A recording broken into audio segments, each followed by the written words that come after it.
Aroma miracles இயற்கையான aroma ஆயில்களை கொண்டு தயாரிக்கப்படுகிறது. தூக்கமின்மை, மன அழுத்தம், எதிர்மறை எண்ணங்கள் போன்ற மனநல பிரச்சனைகள், உடல்வலி, தலைவலி போன்ற உடல்நல பிரச்சனைகள், ஆன்டி ஏஜிங், முடிவுதிர்வு, பொடுகு, வெண்புள்ளி, சரும பிரச்சனைகள் போன்ற அனைத்து பிரச்சனைகளுக்கும் தீர்வளிக்கிறது. Aroma miracles.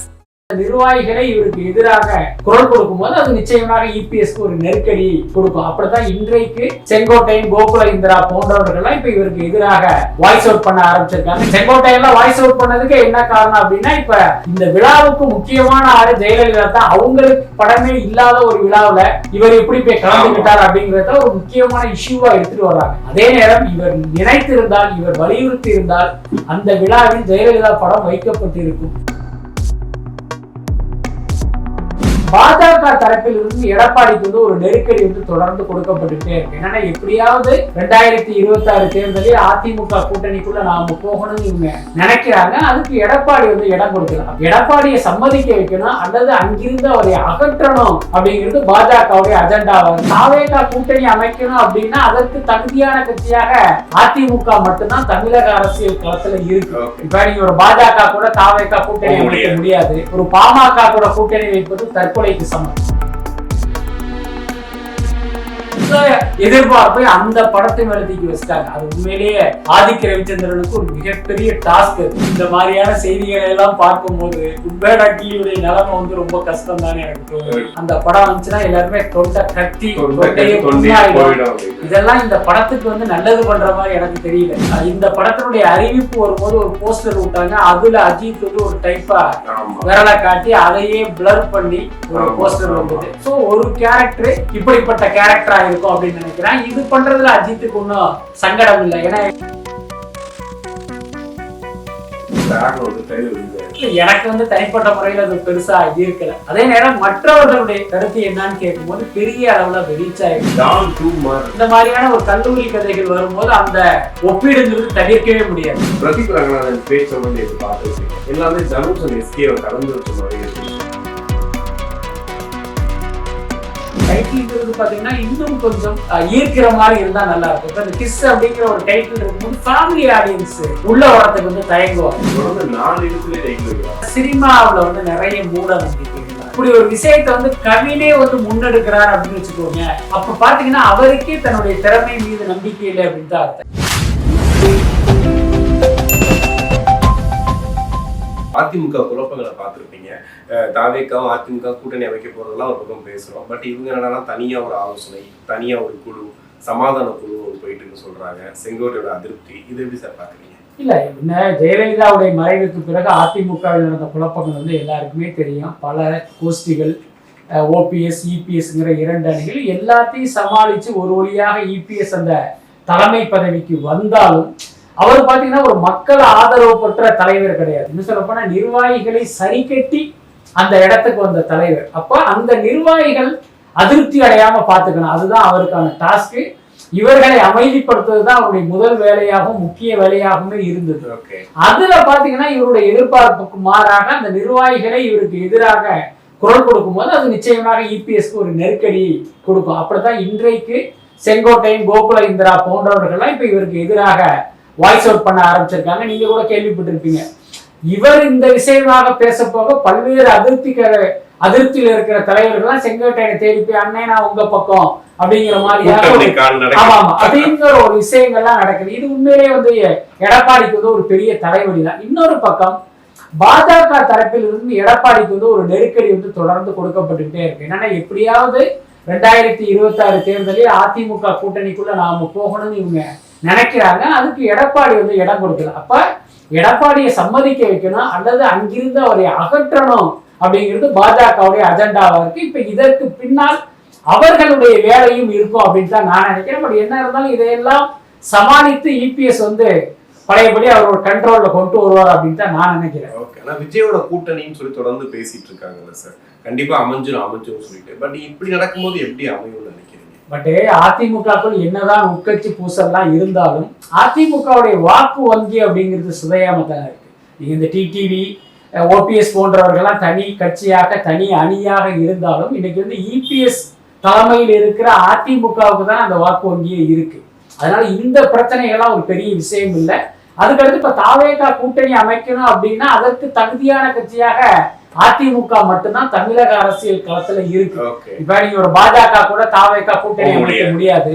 ஒரு பாமக கூட கூட்டணி வைப்பது தற்கொலைக்கு சமம். கிட்டத்தட்ட பாஜகவோட கூட்டணி அமைப்பதற்கு சமம் தான். என்னன்னா அவர்கள் மதத்தை வைத்து அரசியல் பண்றாங்க, இவங்க ஜாதியை வச்சு அரசியல் பண்றாங்க. அதுக்கப்புறம் விசிகாவோடு கூட்டணி அமைத்தால் உங்களுக்கு ஒரு பெரிய வெற்றியெல்லாம் கிடைக்காது. இன்னும் சொல்ல போனா பல தொகுதிகளில் அதுவே தாவேகாவுக்கு ஒரு பின்னடைவையும் கொடுக்கும். அப்ப நீங்க திமுகவை வீழ்த்தணும் அப்படின்னா அவர்களை போன்ற சம பலத்துடன் இருக்கிற சம அளவு வாக்கு வங்கி வைத்திருக்கிற அதிமுகவோட தான் போய் ஆகணும். அதே நேரம் இவங்களுக்குன்னு ஒரு டிமாண்ட் இருக்கும், அவர்களுக்குன்னு ஒரு டிமாண்ட் இருக்கும். அது ஒரு பக்கம் நடந்துகிட்டு தான் இருக்கு. இன்னொன்று தேர்தலுக்கு 1 வருஷம் 1.5 வருஷம் இருப்பதால் இடையில் நிறைய சம்பவங்கள்லாம் இருக்கு. ஓகே, நீங்க வாக்கு வங்கின்னு ஒரு விஷயம் சொன்னீங்க ஏடிஎம்கேக்கு. அப்படின்னும் போது ஜெயலலிதா எம்ஜிஆரோட அந்த முகம் தான் ஏடிஎம்கேட பிராண்டா இருந்துச்சு. ஆனா சமீப காலங்கள்ல அது ஒரு குற்றச்சாட்டா சொன்னாலுமே நடந்த வெற்றி விழா பாராட்டுல யாருக்குன்னு நமக்கு எல்லாருக்கும் தெரியும், ஜெயலலிதாவுக்கு நடந்தது. பட் ஆனா அந்த போட்டோவே இல்லாம அகட்டிட்டே வராங்க. இப்போ ஒரு பேனர் பார்த்தா கூட ரொம்ப குட்டியா சின்ன சின்ன போட்டோவா மாறிட்டு இருக்கு. இது எப்படி சார் பாக்குறீங்க? இல்ல, இது எல்லா கட்சியிலும் நடப்பதா. இப்ப நீங்க திமுக எடுத்துங்க, ஆரம்ப காலத்துல பாத்தீங்கன்னா பெரியார் அண்ணா படங்கள் பெரிய முக்கியத்துவம் இருக்கும். அப்புறம் கருணாநிதி போட்டோ இருக்கும். அப்படி காலப்போக்கில் பாத்தீங்கன்னா பெரியார்ங்கிறது திமுக போஸ்டர்ல இருந்து முற்றிலுமாகவே நகர்ந்து போய் அண்ணா கருணாநிதி அப்படின்றது. இப்ப பாத்தீங்கன்னா அண்ணா படங்கிறதே திமுக போஸ்டர் ரொம்ப கம்மியாயிட்டு இருக்கு, அல்லது இல்லைன்னு கூட சொல்லலாம். கருணாநிதி ஸ்டாலின், உதயநிதி ஸ்டாலின் இடம் பிடிக்க ஆரம்பிச்சிட்டாங்க. ஸோ இது எல்லா கட்சியிலுமே இருக்கிறது தான். அதே மாதிரிதான் திமுக. அதெல்லாம் இன்றைக்கு திமுகவில் இருக்கு, அதிமுகவில் இருக்கிற பல பேருக்கு எம்ஜிஆரோட எந்த பரிச்சயமே இல்லை. எடப்பாடியே எடுத்துங்க, அவர் எம்ஜிஆரை பார்த்து அரசியலுக்கு வந்தாரு சொல்லவே முடியாது. அவர் ஜெயலலிதாவால் அடையாளம் காட்டப்பட்ட ஒரு தலைவர் தான். அதனால இது காலப்போக்கில் இப்படி நடப்பதுங்கிறது இயல்புதான். இன்னும் சொல்ல போனா அதிமுக எம்ஜிஆருடைய பிறந்த நாள் நினைவு நாள் தவிர மற்ற நாளில் எம்ஜிஆர் மறக்கப்படுவதற்கு நிறைய வாய்ப்புகள் இருக்கு. அப்படிதான் இப்பயும் நடந்துகிட்டு இருக்கு. அதெல்லாம் இப்ப நடந்த இந்த கான்ட்ரவர்சிகளுக்கெல்லாம் காரணமான இப்ப செங்கோட்டையெல்லாம் வாய்ஸ் அவுட் பண்ணதுக்கு என்ன காரணம் அப்படின்னா, இப்ப இந்த விழாவுக்கு முக்கியமான ஆளு ஜெயலலிதா தான். அவங்களுக்கு படமே இல்லாத ஒரு விழாவுல இவர் எப்படி போய் கலந்துக்கிட்டார் அப்படிங்கறத ஒரு முக்கியமான இஷ்யூவா எடுத்துட்டு வர்றாங்க. அதே நேரம் இபிஎஸ் தரப்பு என்ன சொல்றாங்க, அது விவசாயிகள் ஏற்பாடு பண்ணிய விழா, அதுல யார் போட்டோ வைக்கணும் வைக்க கூடாதுங்கிறத அவங்க தானே டிசைட் பண்ணணும். இதற்கு நான் எப்படி பொறுப்பாக முடியும் அப்படின்னு இவர் கேட்கிறாரு. அதே நேரம் இவர் நினைத்திருந்தால், இவர் வலியுறுத்தி இருந்தால் அந்த விழாவில் ஜெயலலிதா படம் வைக்கப்பட்டிருக்கும். ஆனா ஏதோ ஒரு காரணத்துல இன்னைக்கு தான் தான் அதிமுகவுடைய முகமா இருக்கணும்னு எடப்பாடி நினைக்கிறதுனால இவரே கூட அந்த விஷயத்தை வலியுறுத்தாமல் விட்டு இருப்பார் அப்படின்னு தான் நான் நினைக்கிறேன். அதனால காலப்போக்கில் இவர்கள் எல்லாம் மறக்கப்படுவதற்கு நிறைய வாய்ப்புகள் இருக்கு. இன்னொரு பக்கம் விடாமுயற்சி பார்த்தோம். அந்த படம் கொஞ்சம் செட்டிலான நடிப்பு, ரொம்ப பெரிய எக்ஸ்பெக்டேஷன் எல்லாம் போயிடுச்சு. அஜித் நான் எதிர்பார்த்த மாதிரி இல்லை அப்படின்ற மாதிரி போது குட் பேட் அக்லியில் பயங்கரமா ரெடி ஆயிட்டு இருக்காரு. காமெடி எல்லாமே இருக்கு. அதுவும் ஒருத்தர்லாம் ட்விட் போடுறாரு, வாய் தொண்டை கிழிஞ்சிடும் அப்படின்றத சொல்லிட்டாரு. டீசர் வரப்போதான் சொல்றேன். என்ன அப்டேட்ஸ் வராங்க? ஆக்சுவலி இந்த மாதிரியான செய்திகளை எல்லாம் பார்க்கும்போது குட் பேட் அக்லியுடைய நிலைமை ரொம்ப கஷ்டம் தானே எனக்கு தோணுது. ஏன்னா விடாமுயற்சி படம் சரியா போகலை அப்படிங்கும்போது இப்ப அஜித் ரசிகர்களுடைய போக்கஸ் அப்படியே குட் பேட் அக்லி மேல திரும்பி. ஏன்னா எனக்கு இந்த படம் பிரமாதமா இருக்கும், இது அப்படி இப்படி இருந்தா கூட அது பட்டைய கிளப்புங்கிற மாதிரி மொத்த எதிர்பார்ப்பை அந்த படத்தை மேல தூக்கி வச்சுட்டாங்க. அது உண்மையிலேயே ஆதிக்க ரவிச்சந்திரனுக்கு ஒரு மிகப்பெரிய டாஸ்க். அது கொஞ்சம் மிஸ் ஆனா கூட அந்த படத்துக்கு இது ஆபத்து தான். பட் என்னுடைய எதிர்பார்ப்பு என்ன அப்படின்னா, இவர் அஜித் ரசிகருங்கிறதுனால அந்த படத்தை ஒரு ரசிகர்கள் விரும்புற படமா எடுத்திருப்பாரு அப்படின்னு தான் நான் நினைக்கிறேன். அதே நேரம் யாரோ ஒருத்தர் சொன்னாரு, அந்த படம் வந்துச்சுன்னா எல்லாருமே தொண்டை கட்டி இதெல்லாம் இந்த படத்துக்கு நல்லது பண்ற மாதிரி எனக்கு தெரியல. இது எல்லாமே பாத்தீங்கன்னா இந்த படத்துக்கு ஒரு ஆபத்தை விளைவிக்கிற விஷயமா தான் நான் நினைக்கிறேன். என்னன்னா ஒரு படத்துக்கு எதிர்பார்ப்பு இருக்கலாம், நீங்க அதை ஓவர் ஹைப்பா அதை கிரியேட் பண்ணீங்க அப்படின்னா கொஞ்சம் குறைஞ்சாலுமே அது படத்துக்கு மைனஸ் ஆகிட்டு நிறைய படங்களை நம்ம பார்த்துருக்கோம். சமீபத்திய உதாரணம் கங்குவா. அந்த படம் குறித்து இவங்க பேசின பேச்செல்லாம் பயங்கரமா இருந்ததால் ஒவ்வொருத்தவங்களுமே ஒரு பெரிய எதிர்பார்ப்போட போய் ஏமாந்து போனாங்க. பட் அந்த நிலைமை குட் பேட் அக்லிக்கு வராம இருக்கணும். டீசர் வெளியாக போகுதுன்னு சொல்றாங்க, எப்ப வெளியாக போகுதுன்ற மாதிரி அப்டேட் ஏதாவது இருக்கா? குட் பேட் அக்லியை பொறுத்த வரைக்கும் நம்ம ஏற்கனவே சொன்னதான் அவங்க ஏப்ரல் மாசம்னு அறிவிச்சிருக்காங்க.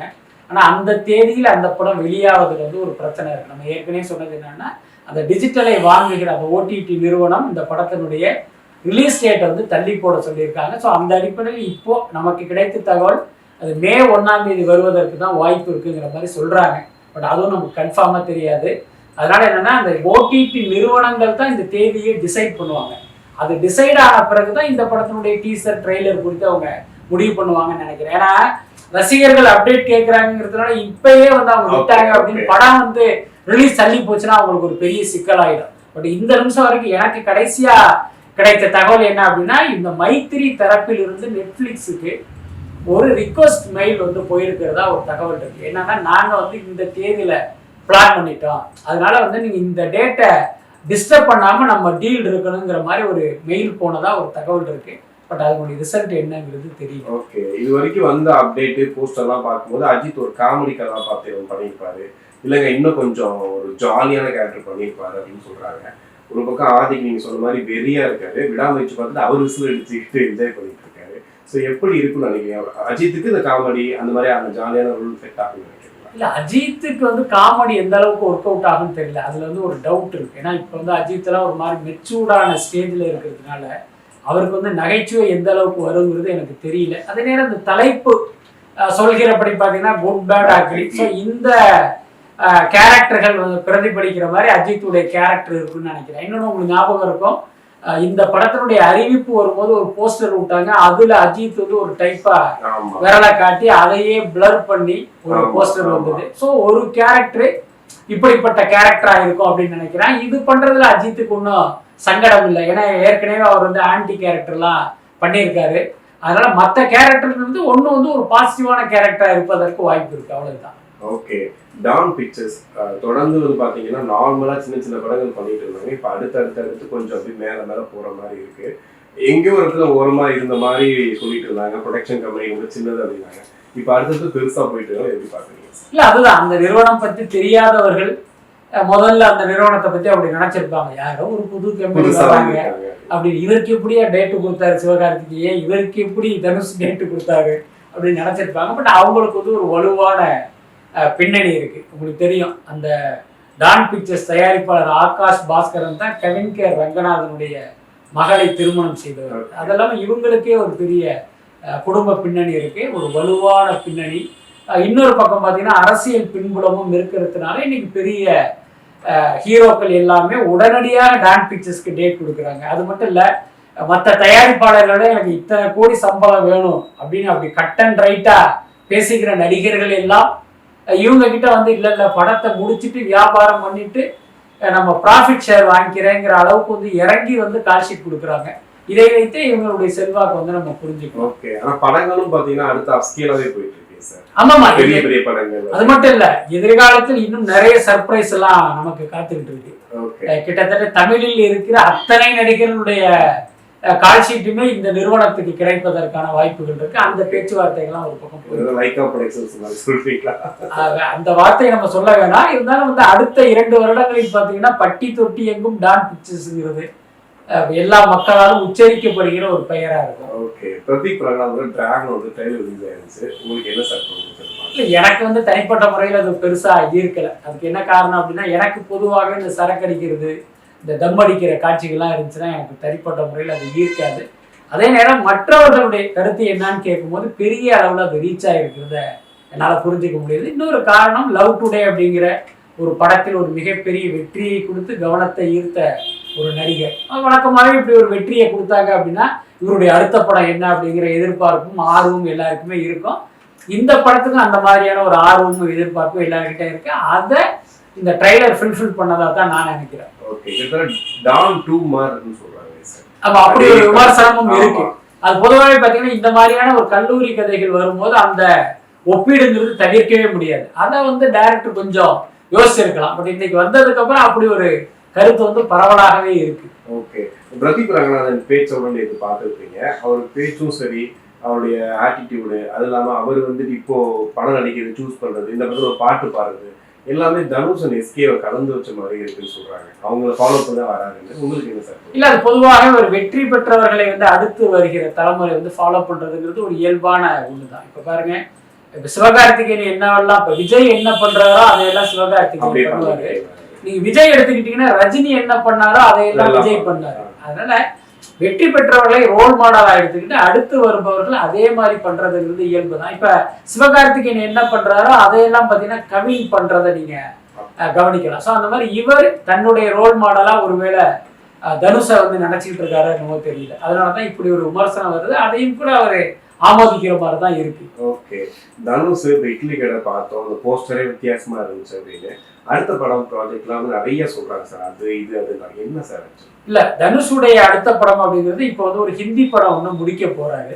அதுக்கப்புறம் அவர் பண்ண போறது அந்த போர் தொழில் படத்தை இயக்கிய விக்னேஷ் ராஜா அவருடைய படம் ஐசரி கணேஷ் தயாரிக்கிற படம் தான் அடுத்து இவர் பண்ண போறாரு.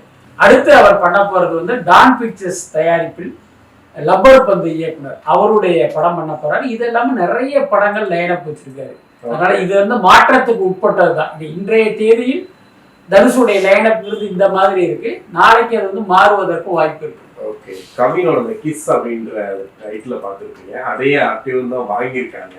அது ஒரு சில பிரச்சனைலாம் போய் வாங்கியிருக்காங்க அப்படின்லாம் சொன்னாங்க.